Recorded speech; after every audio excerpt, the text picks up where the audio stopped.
Hello बच्चों, welcome. बच्चों, जैसा कि आप जानते हो कि हम इलेक्ट्रॉन गेन इंथैल्पी के बारे में पढ़ रहे थे और इलेक्ट्रॉन गेन इंथैल्पी को हमने डेल्टा ई जी एच से रिप्रेजेंट किया था। तो जल्दी से क्विक रिवीजन में आपको बता देता हूँ, फिर हम आगे चलते हैं। कि बच्चे, आपको पता है कि इलेक्ट्रॉन गेन इंथैल्पी मैंने बताया था कि कितनी अमाउंट ऑफ एनर्जी रिलीज़ होती है जब एक इलेक्ट्रॉन ईज़िली इलेक्ट्रॉन को एक्सेप्ट करता है।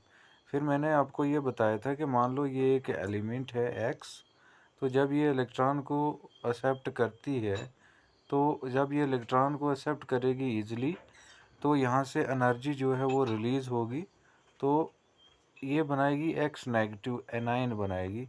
तो ये रिएक्शन जो होगी वो एक्सोथर्मिक होगी, तो हीट जो है वो लॉस होगी। और मैंने क्या कहा कि डेल्टा एच की वैल्यू जो है वो नेगेटिव होगी। तो ये याद रखना है, डेल्टा एच की वैल्यू क्या होगी, नेगेटिव होगी। अब ये डेल्टा एच क्या है, डेल्टा ई जी एच इलेक्ट्रॉन गेन इंथैल्पी। और फिर आपको पता है बच्चे कि ये याद रखना है कि जितनी जितनी ये वैल्यू लेस होती जाएगी, मीन्स अगर -2 से -3 मीन्स कम होती जाएगी माइनस में वैल्यू, तो इट मीन्स कि इलेक्ट्रॉन गेन इंथैल्पी जो है वो कम हो रही है। ऐसे कम होगी वो हम पढ़ेंगे। फिर ये, इसको मैंने बोला था कि ये फर्स्ट केस है और इसको हम फर्स्ट इलेक्ट्रॉन गेन इंथैल्पी कहते हैं, ये पहला केस है। लेकिन अगर ये जो एनाइन बना है, ये एनाइन जब इलेक्ट्रॉन को एक्सेप्ट करेगा, तो ये इतना ईजिली इलेक्ट्रॉन को नहीं एक्सेप्ट कर पाएगा, क्योंकि इस इलेक्ट्रॉन और इस इलेक्ट्रॉन में आपस में इलेक्ट्रोस्टैटिक रिपल्शन होगी। तो X2 नेगेटिव बनाने में, मीन्स यहाँ पे एक इलेक्ट्रॉन एक्सेप्ट हुआ था तो हमने X नेगेटिव लिखा, लेकिन यहाँ पे एक पहला था और एक ये वाला हो गया, तो ये इसने डबल एनाइन बना दिया। तो यहाँ पे जो इलेक्ट्रॉन है वो रिपल्शन होने की वजह से इस इलेक्ट्रॉन और इसमें ये रिएक्शन जो है वो ईज़िली नहीं हो पाएगी, तो हमें बाहर से हीट देनी पड़ेगी, energy in the form of heat. तो ये रिएक्शन जो है वो एंडोथर्मिक होगी। तो ये चीज़ आपने याद रखी होगी। और इस केस में डेल्टा ई जी एच की वैल्यू जो होती है वो पॉजिटिव होती है। ये चीज़ें आपको पता होगी। फिर मैंने आपको बताया था कि ऐसे इलेक्ट्रॉन जो वो इलेक्ट्रॉन गेन इंथैल्पी किन किन चीज़ों पे डिपेंड करती है, वो भी मैं क्विक रिवीजन आपको बता देता हूँ। कि जितना इलेक्ट्रॉन गेन इंथैल्पी इस चीज़ पे डिपेंड करती है कि आपको याद रखना, it is inversely proportional to the size. कि जितना साइज़ छोटा होगा उतना जो है वो इलेक्ट्रॉन गेन इंथैल्पी की वैल्यू जो है वो मोर नेगेटिव होगी, जितना साइज़ स्मॉल होगा। तो याद रखना है कि जितना साइज़ जो है वो स्मॉल होगा किसी भी एलिमेंट का, वहाँ पे इलेक्ट्रॉन गेन इंथैल्पी जो डेल्टा एच की नेगेटिव वैल्यू है वो मोर होगी, ज़्यादा होगी, मीन्स ज़्यादा हीट लॉस होगी। ये चीज़ आपको याद रखना, यहाँ वैल्यू जो है वो ज़्यादा होगी। लेकिन जितना साइज़ लार्ज होगा किसी भी एलिमेंट का, ये मैंने समझाया था आपको कि क्यों ऐसा होता है। तो वहाँ पे उस, अगर आपको नहीं समझ तो वो प्रीवियस वीडियो आप देख लें। तो यहाँ पे डेल्टा एच की वैल्यू जो है वो नेगेटिव तो होगी, लेकिन लेस नेगेटिव होगी, वैल्यू जो होगी वो कम आएगी। तो ये चीज़ आपने याद रखनी है। एक एक्सेप्शन है फ्लोरीन की, वो हम अलग से डिस्कस करेंगे। तो ये चीज़ आपको याद रखनी है।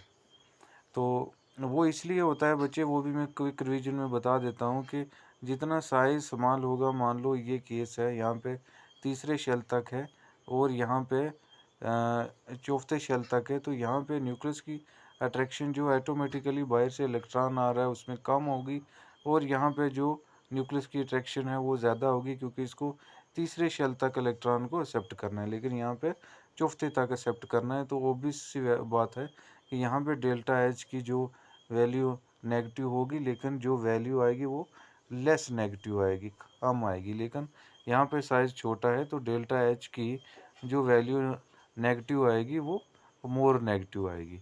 तो अब ये चीज़ समझने के बाद हम पढ़ क्या रहे हैं कि प्रेडिक्ट ट्रेंड्स के प्रेडिक्ट टेबल में ये होता कैसे है।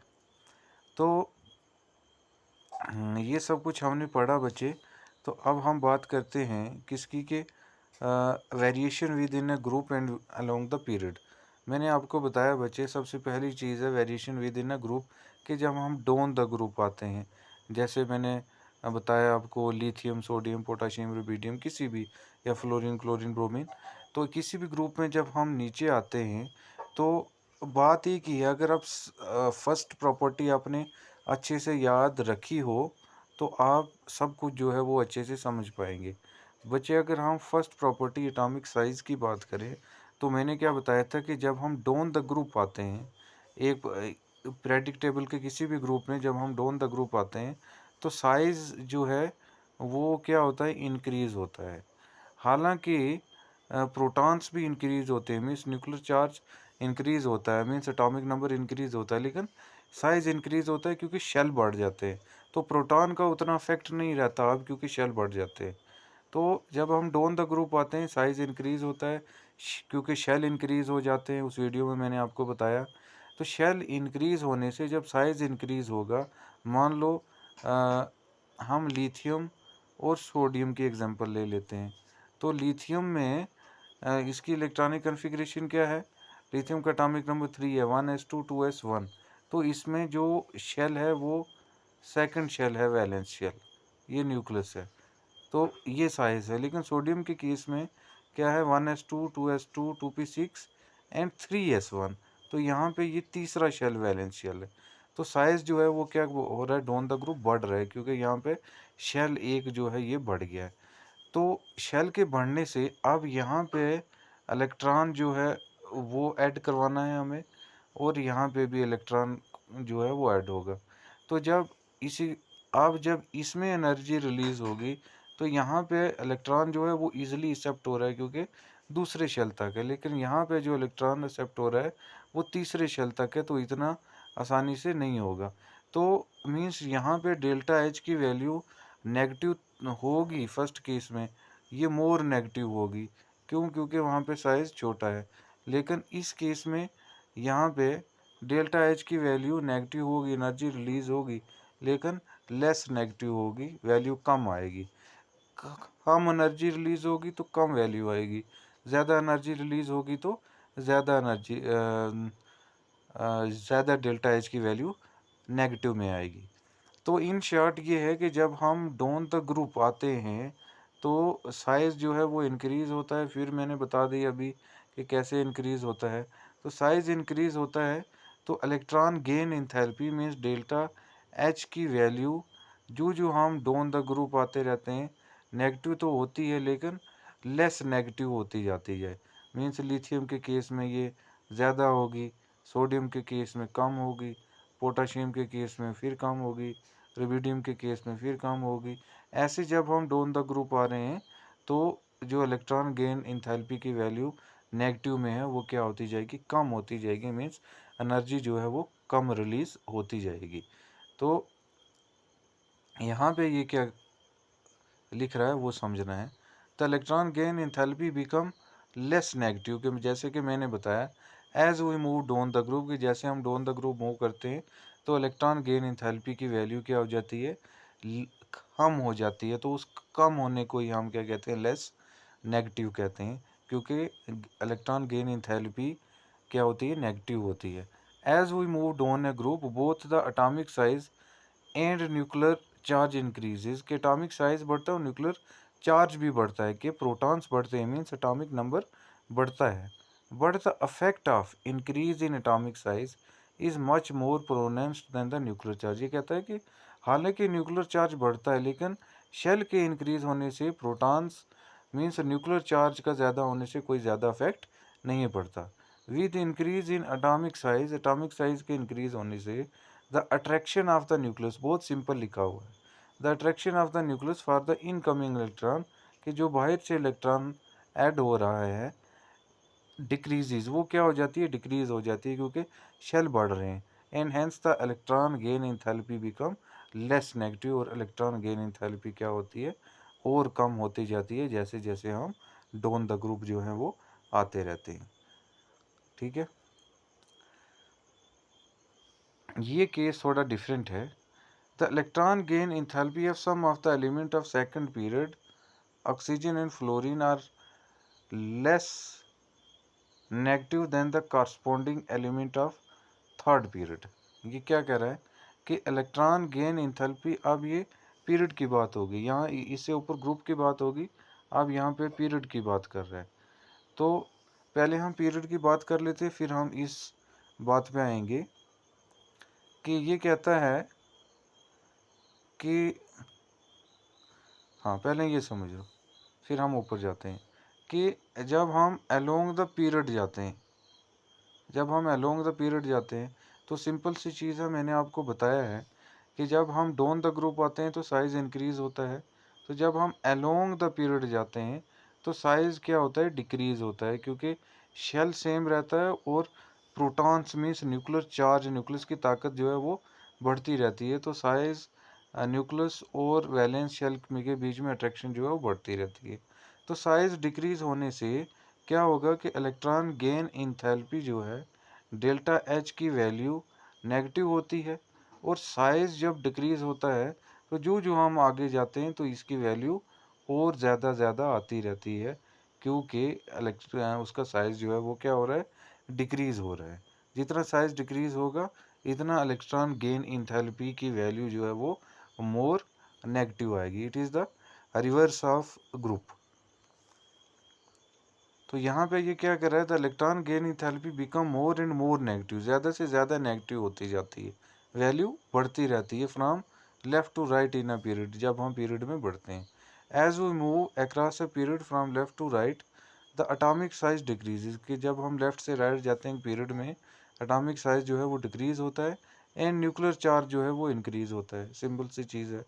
But both these factors tend to increase the attraction by the nucleus for the incoming electron, कि साइज डिक्रीज होने से जो बाहर से इलेक्ट्रॉन आता है, उस बाहर से इलेक्ट्रॉन के आने से जब साइज छोटा होगा तो न्यूक्लियस उसको इजीली अपनी तरफ क्या कर लेगा, अट्रैक्ट कर लेगा, and hence electron gain enthalpy become more and more negative, वो ज़्यादा से ज़्यादा नेगेटिव उसकी वैल्यू होती जाएगी in a period from left to right. ये बात होगी पीरियड की।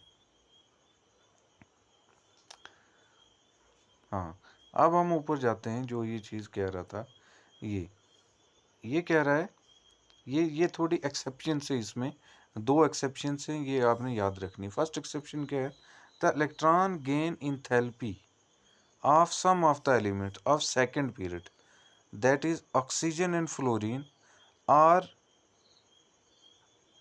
Less negative than the corresponding element of third period. देखो, पहले पीरियड में जब हम आगे जाते हैं, सॉरी सेकंड पीरियड में जब हम आगे जाते हैं, पहला पीरियड हो गया हाइड्रोजन और हीलियम का, सेकंड पीरियड में जब हम जाते हैं तो क्या आता है, ऑक्सीजन और फ्लोरीन, ये आता है, और ये आगे सेकंड पीरियड, समझना है, मैं लिख रहा हूँ पीरियड, सेकंड पीरियड।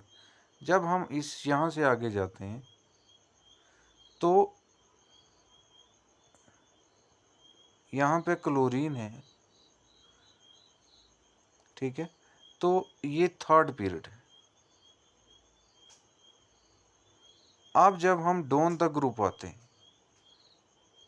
तो यहाँ पे क्या होना चाहिए, ये सेकंड पीरियड है, ये थर्ड पीरियड है। यहाँ पे जब हम डाउन द ग्रुप आते हैं तो फ्लोरीन का साइज छोटा है और क्लोरीन का साइज बड़ा है, क्योंकि हम डाउन द ग्रुप आ रहे हैं। तो डाउन द ग्रुप जब हम आएंगे इस केस में, तो इट मीन्स साइज जो है वो क्या कर रहा है, इंक्रीज कर रहा है। तो इंक्रीज करने से फ्लोरीन का साइज छोटा है, तो फ्लोरीन की इलेक्ट्रॉन गेन इंथैल्पी मोर होनी चाहिए, ज़्यादा होनी चाहिए, और क्लोरीन की कम होनी चाहिए, लेकिन ऐसा होता नहीं है, यहाँ पे उल्टा है। यहाँ पे क्लोरीन की इलेक्ट्रॉन गेन इंथैल्पी ज़्यादा है as compare to fluorine. According to size होना क्या चाहिए था कि फ्लोरीन का साइज छोटा है, तो फ्लोरीन की इलेक्ट्रॉन गेन इंथैल्पी ज़्यादा होनी चाहिए थी, और क्लोरीन का इलेक्ट्रॉन गेन इंथैल्पी कम होनी चाहिए थी, ठीक है। लेकिन क्लोरीन की ज़्यादा है और फ्लोरीन की क्या है, कम है, ठीक है, ऐसे ही ऑक्सीजन की क्या है, ऑक्सीजन की जो है वो कम होनी चाहिए थी, लेकिन ऑक्सीजन की इसके करस्पॉन्डिंग एलिमेंट से ज़्यादा है। सॉरी, ऑक्सीजन की ज़्यादा होनी चाहिए थी, लेकिन ऑक्सीजन की भी क्या है, कम है इसके करस्पॉन्डिंग एलिमेंट में। जब आप ग्रुप खोलोगे सेकंड और थर्ड, तो आपको पता चलेगा कि देखो सेकंड पीरियड में जब हम आगे गए तो हमारे पास क्या आया, lithium, sodium, potassium, carbon, nitrogen, oxygen, fluorine. तो हम जो जो आगे जा रहे हैं तो साइज़ क्या हो रहा है, डिक्रीज़ हो रहा है। साइज़ डिक्रीज़ हो रहा है तो इलेक्ट्रॉन गेन इंथैल्पी की वैल्यू जो है वो मोर नेगेटिव हो रही है। ठीक है, लेकिन जो ही हम फ्लोरीन से नीचे आए ग्रुप में या ऑक्सीजन से नीचे आए ग्रुप में, तो यहाँ पे जो एलिमेंट हैं उनकी, ये थर्ड पीरियड के अब एलिमेंट होंगे, ये सेकंड पीरियड है, ये थर्ड पीरियड है। तो यहाँ से जब हम नीचे आए तो इनका साइज़ जो है वो इंक्रीज़ हो गया। साइज़ इंक्रीज़ होने से इनकी वैल्यू कम होनी चाहिए थी, इनकी वैल्यू ज़्यादा होनी चाहिए थी, लेकिन यहाँ पे उल्टा हो रहा है, इनकी वैल्यू ज़्यादा है और इनकी वैल्यू जो है वो कम है। ये एक्सेप्शन है। इस एक्सेप्शन का रीज़न क्या है वो समझना है।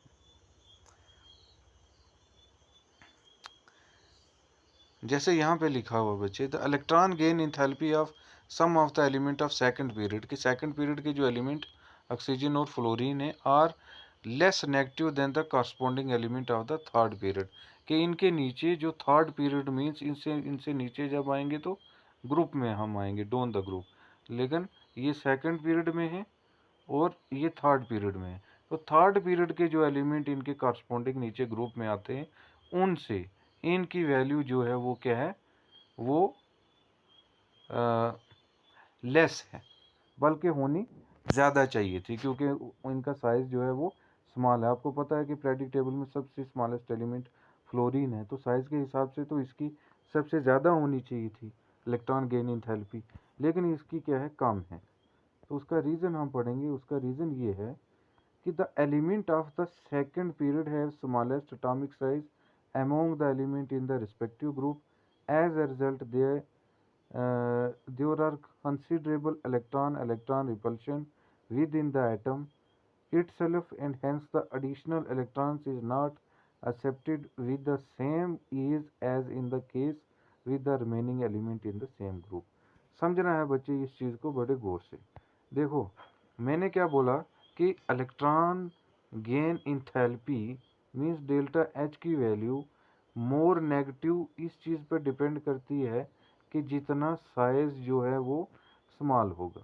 ये मैं बता चुका हूँ, जितना साइज़ स्मॉल होगा इतना इलेक्ट्रॉन गेन इंथैल्पी जो है वो उसकी वैल्यू नेगेटिव में ज़्यादा आएगी। लेकिन यहाँ पे एक्सेप्शन हो गई। एक्सेप्शन किसके केस में होगी, ऑक्सीजन और फ्लोरीन के केस में, ज़्यादातर फ्लोरीन के केस में। ठीक है, कि फ्लोरीन का साइज़ जो है वो स्मॉल है पूरे पीरियोडिक टेबल में, तो उसकी इलेक्ट्रॉन गेन इंथैल्पी की वैल्यू नेगेटिव में ज़्यादा आनी चाहिए थी, लेकिन एज एक्सपेक्टेड मोर आने के बजाय ये क्या आ रही है, लेस आ रही है। उसका रीज़न ये बता रहा है बच्चे कि इसका रीज़न यही है कि ज़्यादा ही साइज़ स्मॉल होने से, क्या हो रहा है कि देखो फ्लोरीन को हम ले लें तो फ्लोरीन की इलेक्ट्रॉनिक कन्फिग्रेशन 1s2 2s2 और 2p5 के इसके दो ही शेल हैं, और दूसरे शेल में कितने इलेक्ट्रॉन हैं, 5 इलेक्ट्रॉन हैं, है ना, 5 इलेक्ट्रॉन, 2 इसमें और 5 इसमें। सेकंड शेल में एस सब शेल में 2 और पी सब शेल में 5, और पूरे शेल में कितने हो गए, 7। हाँ 7 हैं यहाँ पे। तो 7 इलेक्ट्रॉन हैं बच्चे सेकंड शेल में। तो ये कह रहा है कि बहुत ज़्यादा इलेक्ट्रॉन होने की वजह से, क्योंकि 7 इलेक्ट्रॉन हैं इसके सेकंड शेल में ही, तो यहाँ पे पहले से ज़्यादा, कि पहले ही 7 इलेक्ट्रॉन हैं, तो इन इलेक्ट्रॉन में आपस में रिपल्शन हो रही है, क्योंकि इलेक्ट्रॉन ज़्यादा हैं। इलेक्ट्रॉन कम होंगे तो कम रिपल्शन होगी, जैसे कि बाकी एलिमेंटों में, कार्बन में हो गया, नाइट्रोजन में हो गया, वहाँ कम इलेक्ट्रॉन है, तो वहाँ पे इलेक्ट्रॉन इलेक्ट्रॉन रिपल्शन कम हो रही है। लेकिन फ्लोरीन के केस में साइज छोटा है, वही है, शेल उतना ही है, लेकिन वैलेंस इलेक्ट्रॉन यहाँ पे 7 हैं। तो 7 इलेक्ट्रॉन होने की वजह से यहाँ पे इलेक्ट्रॉन इलेक्ट्रॉन रिपल्शन हो रही है। पहले से ही आपस में झगड़ा चल रहा है स्पेस का, कि भाई हमारे पास साइज तो छोटा है और ऑलरेडी हमें सेकंड शेल में 7 इलेक्ट्रॉन को घुसा दिया है। तो यहाँ पे ऑलरेडी अपने ही घर में झगड़ा चल रहा है। तो जब अपने ही घर में झगड़ा चल रहा है तो बाहर से जो इलेक्ट्रॉन आएगा, ठीक है, जब आपस में ही झगड़ा चल रहा है तो इसमें आपस में क्या होगी, रिपल्शन होगी, क्योंकि इनके पास जगह ही नहीं है। तो जगह ही नहीं है क्योंकि रिपल्शन हो रही है, घर में ही झगड़ा चल रहा है। तो बाहर से जो इलेक्ट्रॉन आ रहा है वो इतना इजीली इस यहाँ पे एक्सेप्ट नहीं होगा, जिसकी वजह से डेल्टा एच की वैल्यू नेगेटिव तो है, लेकिन क्या है, लेस नेगेटिव है, जो कि साइज के हिसाब से होनी चाहिए थी मोर नेगेटिव, जैसे हमने बाकी केस में पढ़ा, होना चाहिए था मोर नेगेटिव, लेकिन आया क्या, लेस नेगेटिव। ठीक है, अनएक्सपेक्टेड। और उसका रीज़न यही था कि इसके पास ऑलरेडी वैलेंस शेल में 7 इलेक्ट्रॉन थे, खुद ही घर में ही रिपल्शन हो रही थी, घर में ही झगड़ा हो रहा था, साइज छोटा होने की वजह से उन्हें जगह ही नहीं थी। तो बाहर से इलेक्ट्रॉन वो कहाँ से अकोमोडेट कर लेते, इसकी वजह से डेल्टा एच की वैल्यू जो है वो कम आई।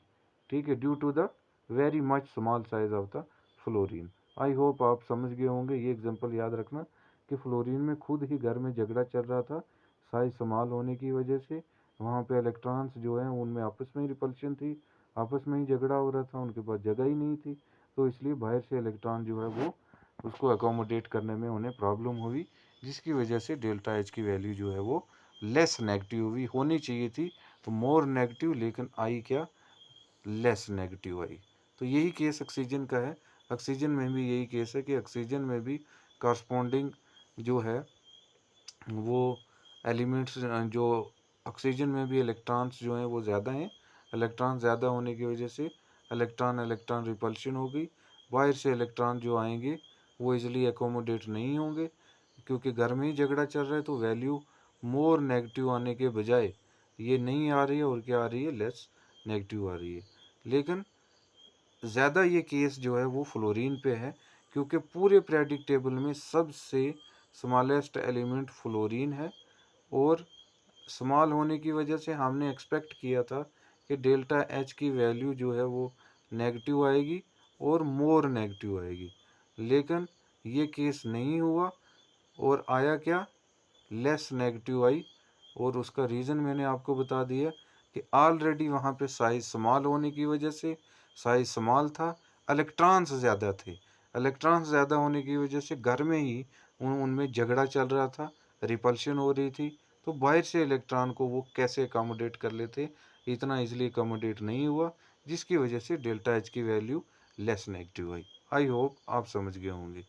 नहीं समझे तो वीडियो दोबारा से देख लें रिपीट करके।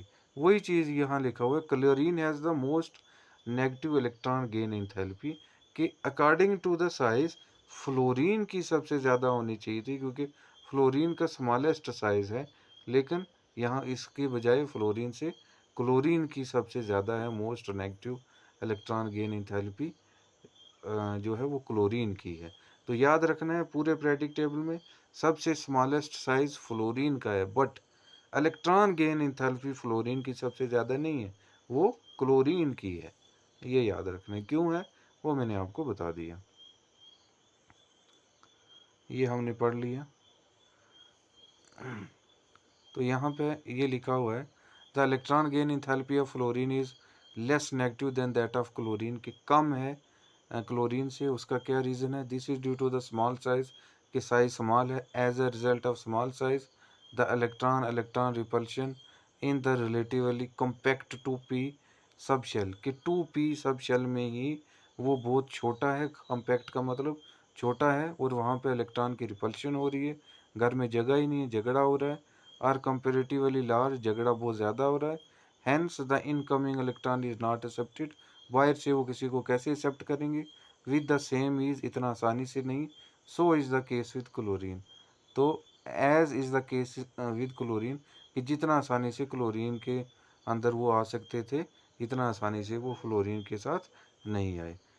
तो दूसरी चीज़ ये याद रखनी है कि लास्ट की एक्सेप्शन, कि देखो लास्ट एक्सेप्शन, पहली एक्सेप्शन मैंने आपको बता दी कि फ्लोरीन का साइज सबसे स्मॉल है, लेकिन उसकी इलेक्ट्रॉन गेन इंथैल्पी ज़्यादा होने के बजाय कम है, मैंने बता दिया। दूसरी एक्सेप्शन ये याद रखनी है, the electron gain enthalpy of noble gas is positive, कि नोबल गैस के केस में electron gain enthalpy, noble gas के केस में इलेक्ट्रॉन गेन इंथैल्पी जो है वो क्या है, पॉजिटिव है। मींस रिएक्शन जो है वो एंडोथर्मिक होगी। ठीक है, मैंने आपको बताया ना कि जब इजीली इलेक्ट्रॉन एक्सेप्ट हो जाएंगे तो वो वो एक्सोथर्मिक रिएक्शन होगी। लेकिन जब इजीली इलेक्ट्रॉन एक्सेप्ट नहीं होंगे तो हमें बाहर से हीट देनी पड़ेगी, मींस रिएक्शन जो है वो एंडोथर्मिक होगी। एंडोथर्मिक होगी मींस डेल्टा एच की वैल्यू जो है वो क्या होगी, पॉजिटिव होगी। ठीक है, ये मैं स्टार्टिंग से मैंने प्रीवियस वीडियो में भी बता दिया। आप देखो किसी भी नोबल गैस को आप उठा के देख लो, नोबल गैस को हम इनर्ट कहते हैं क्योंकि उसके ऑर्बिटल जो हैं वो फुली फील्ड होते हैं। तो फुली फील्ड होने की वजह से नोबल गैस में किसी में भी, हीलियम में, नियान में, आर्गन में, आप देख लें सारे के सारे ऑर्बिटल जो हैं वो फुली फील्ड होते हैं। तो फुली फील्ड होने के चक्कर में क्या होता है कि वो बाहर से जो इलेक्ट्रॉन से आएंगे उनको ईजिली अकोमोडेट नहीं कर पाएंगे। ईजिली अकोमोडेट नहीं कर पाएंगे तो हमें क्या करना पड़ेगा, हमें बाहर से कुछ एनर्जी देनी पड़ेगी ताकि उससे जो नेक्स्ट हायर शेल है वो उसमें जाके सेटल हो जाए। वहाँ तो जगह नहीं है, लेकिन हम एनर्जी जब बाहर से देंगे वो उससे बाहर वाला जो शेल खाली होगा उसमें जाके सेटल हो जाएंगे। लेकिन वो होगा कैसे, जब हम एनर्जी बाहर से सप्लाई करेंगे। तो सप्लाई करने से एनर्जी मीन्स हम बाहर से दे रहे हैं तो वो एंडोथर्मिक है। एंडोथर्मिक की वजह से डेल्टा एच की वैल्यू क्या है, पॉजिटिव है। तो ये चीज़ें आपको याद रखनी है। Thank you.